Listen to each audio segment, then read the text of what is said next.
Hey, what's going on guys, Timzy here, and today we're going to be moving on to the next objective in our How to Defend series, moving on to Kitchen and Meeting on the map Oregon. So if you guys enjoy the series, make sure to hit that like button, and more importantly, if you guys are new to the channel and are enjoying the content, make sure to hit that subscribe button and notification bell. It helps me out a ton and lets me know that you guys are enjoying the videos. And if this is the first map that you guys are watching, or the first site that you guys are watching in the series, make sure to go down to the description below and check out the playlist to all of the other maps and sites that we've done so far. But without further ado, let's get into the video. So you guys know I don't want to waste your time, let's get right into the op picks. So typically for a kitchen meeting defense, you're going to want to bring a smoke, a Jager, a Maestro, a castle, and a mute. Now when it comes to the reinforcements, you're going to want to get the kitchen dining wall, the kitchen security wall, the stage meeting walls, as well as the attic to big tower walls. You're also going to want to get the two split walls inside of meeting. And then last but not least, you're going to go ahead and get both of the kids walls facing the big window. Let's get into the utility placement and positioning. Alright, so we're going to be starting out on smoke here, so you're going to go ahead and open up both the attic hatch as well as the meeting hatch. You're going to make it rotate into kitchen from meeting, just like so. You're going to make it rotate into security from kitchen. You're going to open up that freezer hatch. And then you're also going to make some holes on the left side of the security wall. Typically, I like to make this one a vault rotate. And also in doing so, you're going to want to open up that kids hatch. And then as for reinforcements, you're going to go ahead and get the kitchen wall and the security wall inside of kitchen.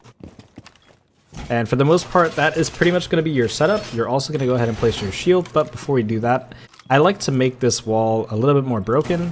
So I pretty much open up a majority of this wall, if not all of it.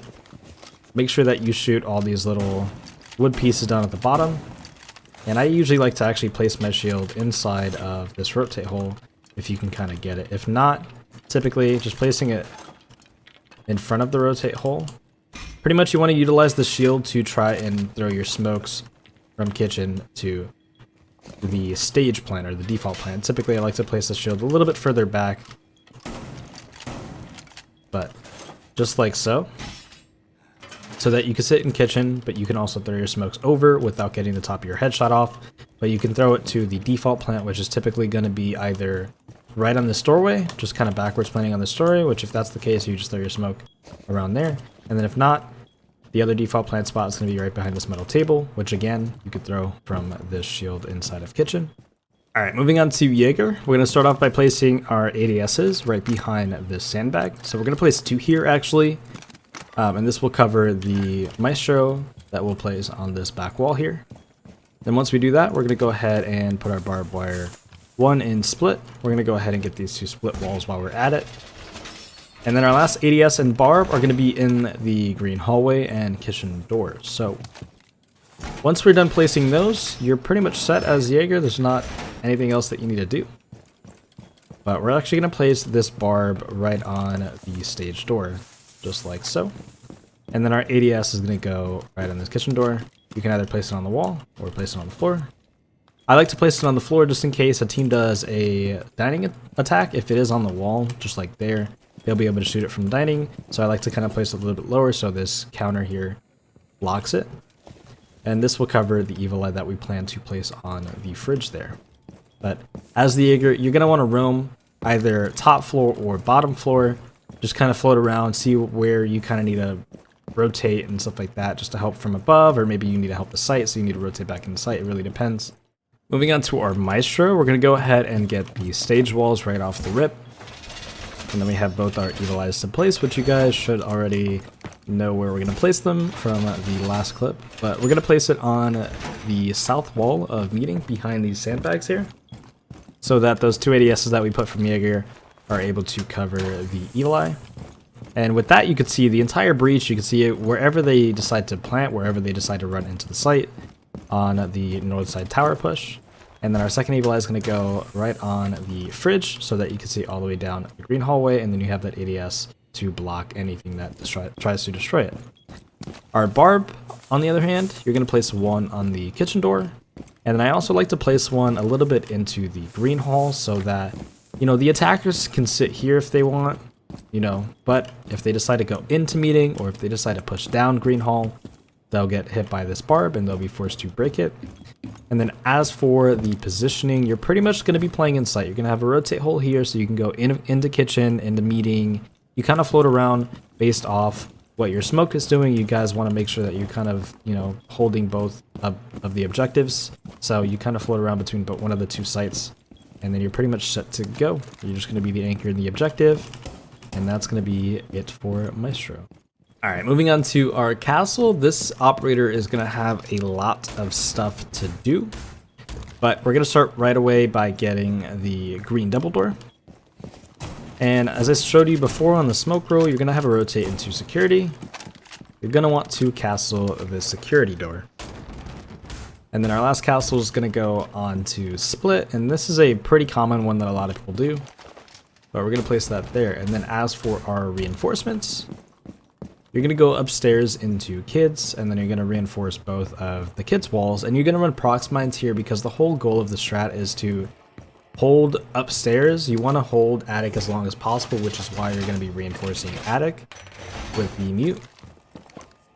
And then you're also going to have the attic hatch open so that you can utilize that attic hatch to contest the primary big tower push and the big tower default plant. So with this hatch open, you can kill anybody that's planning behind the table, anybody pushing from the doorway, anybody pushing in from the breach.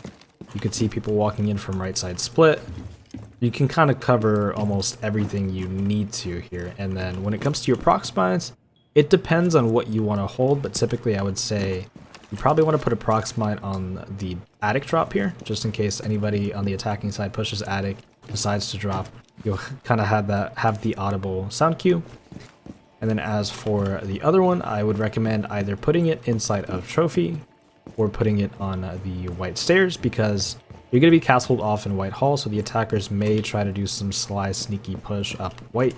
So we'll just place it there like so. So if they do push up the white stairs, you'll pretty much be set. And then you're going to have this kit's hatch open so that the castle can cover this kitchen door. And not only that, but he can also, with holes right here, he can cover the other kitchen door. So he can kind of coordinate between the two. If a team is doing a dining push, he can play on this kit's hatch. If a team is doing a big tower push, he can kind of play on this hatch. Alright, last but not least, we're going to have mute here, and just for an FYI, with the mute, you can bring the MP5 here if you want, or if you do want the shotgun, you can bring the shotgun with the SMG11. It's completely up to you. Alright, moving on to mutes. I just want to point out that you guys can utilize the MP5 on mute instead of the shotgun if you want, because you do have the smoke and the castle for all of the rotate holes that you need. But if you do want to bring the shotgun, you can as well. And the reason that we're bringing mute here is because he can get more walls with his jammers than Cade or Bandit, and there are quite a few walls that we're going to have here. So you're going to meet the stage wall, which is going to be reinforced by the Maestro. You're going to go ahead and get the left side split wall. You're going to get the right side split wall as well.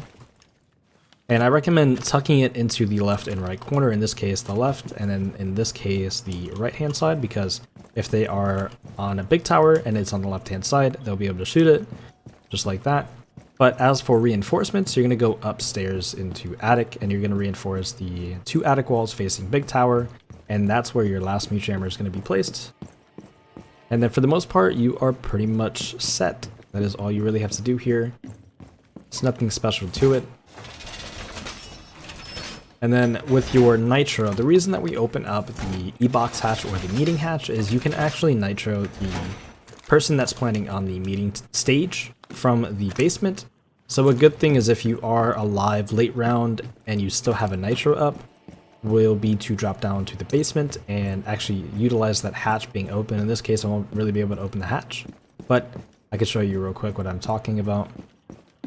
Basically, if you open up this meeting hatch, you're going to be able to nitro through and over this metal table, which this is a very, very common default plant. So that nitro will fly up and over and land on the person planning on stage, and it'll be a free pick on the person that is planning. But as for the mute, you're going to be pretty much roaming upstairs, helping out the castle with the help from Jager as well, potentially to push the basement.